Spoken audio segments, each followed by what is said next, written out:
Hello, എല്ലാവർക്കും നമസ്കാരം. ഇന്ന് വന്നിട്ടുള്ളത് ഒരു റെസ്റ്റോറൻറ്റ് സ്റ്റൈലിലുള്ള ചില്ലി ചിക്കൻ്റെ റെസിപ്പി ആയിട്ടാണ് കേട്ടോ. അപ്പോൾ അതിന് വേണ്ടിയിട്ട് ഒരു 3/4 കിലോ ചിക്കൻ ഞാൻ കഴുകി വൃത്തിയാക്കിയിട്ട് വെച്ചിട്ടുണ്ട്. അതിലേക്ക് 1 ടേബിൾ സ്പൂൺ മുളക് പൊടിയും, ഒരു 3/4 ടേബിൾ സ്പൂൺ കുരുമുളക് പൊടി, ഒരു 1/2 ടേബിൾ സ്പൂൺ സോയാ സോസും, അതേപോലെ തന്നെ ആവശ്യത്തിനുള്ള ഉപ്പും ഇട്ട് കൊടുക്കുന്നുണ്ട്. പിന്നെ ഇതിലേക്ക് നമുക്ക് വേണ്ടത് ഒരു 2 ടേബിൾ സ്പൂൺ കോൺഫ്ലവർ വേണം, അത് ചേർത്ത് കൊടുക്കാം.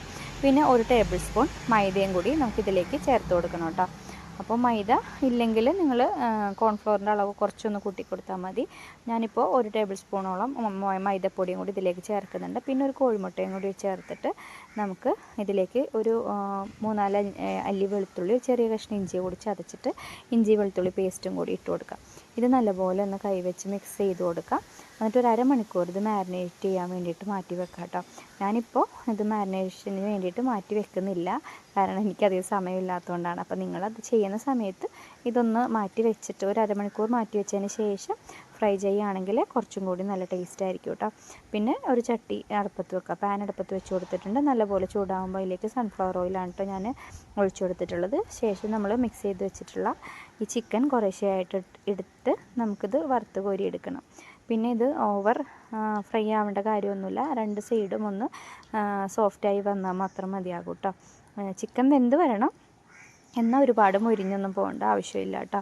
അങ്ങനെ നമുക്കിത് തിരിച്ചു മറിച്ചൊക്കെ ഇട്ടിട്ട് ഇങ്ങനെ ഒന്ന് മൊരിയിച്ചെടുത്താൽ മതി. ഇപ്പോൾ ഇത് ഏകദേശം റെഡി ആയിട്ടുണ്ട് കേട്ടോ. അപ്പോൾ ഇത് കോരി മാറ്റിയിട്ട് ഞാൻ അടുത്ത ട്രിപ്പും കൂടി ഇട്ട് കൊടുക്കുന്നുണ്ട്. അതും ഏകദേശം റെഡിയായി വന്നിട്ടുണ്ട് കേട്ടോ. അപ്പോൾ അങ്ങനെ ഇതും നമ്മൾ കോരി മാറ്റാം കേട്ടോ. പിന്നെ ഉള്ള സ്റ്റെപ്പൊക്കെ വളരെ സിമ്പിളാണ്. ഞാൻ ഇതിൽ നിന്ന് കുറച്ച് ഓയിലൊന്ന് മാറ്റുന്നുണ്ട്, ഇത്ര ഓയിലിൻ്റെ ആവശ്യമില്ല. അപ്പോൾ ഞാൻ കുറച്ച് ഓയിൽ മാറ്റിയിട്ടാണ് ഇപ്പോൾ വെച്ചിട്ടുള്ളത് കേട്ടോ. പിന്നെ അതിലേക്ക് ഒരു 1/2 സ്പൂൺ ഇഞ്ചി അരിഞ്ഞതും, 1/2 സ്പൂണോളം വെളുത്തുള്ളി അരിഞ്ഞതും, 2 പച്ചമുളക് ചെറുതാക്കി അരിഞ്ഞതും കൂടി ഇട്ടിട്ട് നല്ലപോലെ ഒന്ന് വഴറ്റി കൊടുക്കണം. വഴറ്റി കൊടുത്തിട്ട് ഞാനിതിപ്പോൾ ചെയ്യുന്നതെല്ലാം ഫുൾ ഫ്ലെയിമിൽ ഇട്ടിട്ടാണ്. നല്ലപോലെ ഒന്ന് എന്താ പറയുക, ചെറിയ തീയിലിട്ടിട്ട് ഒന്ന് ഇതാക്കി എടുക്കരുത്, ഫുൾ ഫ്ലെയിമിൽ വെച്ചിട്ട് വഴറ്റി കൊടുക്കുക. പിന്നെ നമ്മുടെ സ്പ്രിംഗ് ഓണിയൻ്റെ വൈറ്റ് പാർട്ടില്ലേ, അതിൻ്റെ തണ്ടിൻ്റെ അറ്റം ഉള്ള ഭാഗം, പച്ചഭാഗമല്ല വെളുത്തിരിക്കുന്ന ഭാഗം നമ്മളിതിലേക്ക് അരിഞ്ഞ് ചേർത്ത് കൊടുക്കുക. അത് ഏകദേശം 1 ടേബിൾ സ്പൂൺ ഉണ്ട്. പിന്നെ 2 സവാള ക്യൂബ്സ് ആയിട്ട് കട്ട് ചെയ്തത് അതും കൂടി ചേർത്ത് കൊടുക്കുന്നുണ്ട് കേട്ടോ.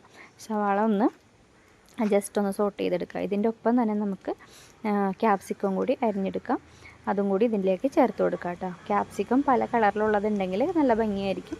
എൻ്റെ കയ്യിലിപ്പോൾ പച്ചയാണിട്ടുള്ളത്, അതുകൊണ്ട് ഞാൻ പച്ചയാണ് ചേർത്ത് കൊടുക്കുന്നത്. അപ്പോൾ ഇതും കൂടി ഇട്ട് കൊടുത്തിട്ട് ഒരു 1/2 സ്പൂൺ ഉപ്പും കൂടി ഞാനിതിലേക്ക് ഇട്ട് കൊടുക്കുന്നുണ്ട് കേട്ടോ. കുറച്ച് ഉപ്പ് ചേർത്ത് കൊടുക്കാം. അതിന് ശേഷം നമുക്കിത് നല്ലപോലെ ഒന്ന് മിക്സ് ചെയ്തെടുത്തതിന് ശേഷം നമുക്കിതിലേക്ക് പിന്നെ ചേർക്കാനുള്ളത് നമുക്ക് പൊടികളായിട്ട് നമ്മളിതിൽ കുരുമുളക് പൊടി മാത്രമേ ചേർക്കുന്നുള്ളൂ കേട്ടോ, വേറെ പൊടികളൊന്നുമില്ല. അപ്പോൾ ഇതിലേക്ക് ഞാനിപ്പോൾ 1 ടേബിൾ സ്പൂൺ നിറയെ സോയാ സോസ് ഒഴിച്ചു കൊടുക്കുന്നുണ്ട്. പിന്നെ ഞാനൊരു 1/2 സ്പൂണും കൂടി വീണ്ടും ഒഴിച്ചു കൊടുത്തായിരുന്നു കേട്ടോ. ആദ്യം 1 സ്പൂൺ ഒഴിച്ചു, പിന്നെ ഒരു 1/2 സ്പൂണും കൂടി ഒഴിച്ചിട്ടുണ്ട്. പിന്നെ 1 ടേബിൾ സ്പൂൺ നിറയെ ടൊമാറ്റോ സോസും കൂടി ചേർത്ത് കൊടുത്തിട്ടുണ്ട്. അപ്പോൾ ഇത് നമുക്ക് പോരാന്ന് തോന്നുകയാണെങ്കിൽ 1 സ്പൂണും കൂടി ടൊമാറ്റോ സോസ് ചേർത്ത് കൊടുക്കുക, കാരണം ഞാൻ അവസാനം 1 സ്പൂണും കൂടി ചേർത്ത് കൊടുത്തിട്ടുണ്ട്. അപ്പോൾ അങ്ങനെ 2 സ്പൂൺ ടൊമാറ്റോ സോസും ഒരു 1.5 സ്പൂണോളം സോയാ സോസും ചേർത്ത് കൊടുത്തിട്ടുണ്ട്. പിന്നെ കുരുമുളക് പൊടിയും കൂടി ഇട്ട് കൊടുക്കുക. പിന്നെ നമ്മൾ ഒരു 1.5 സ്പൂൺ കോൺഫ്ലോർ ഒന്ന് വെള്ളത്തിൽ നല്ലപോലെ കലക്കിയിട്ട് അതും കൂടി ഇതിലേക്ക് ഇട്ട് കൊടുക്കുന്നുണ്ട് കേട്ടോ. അതിന് ശേഷം നമുക്ക് ചിക്കൻ ഫ്രൈ ചെയ്ത് വെച്ചിട്ടുള്ളത് ഇട്ട് കൊടുക്കാം. എന്നിട്ട് നല്ലപോലെ ഒന്ന് മിക്സ് ചെയ്തെടുക്കാം കേട്ടോ.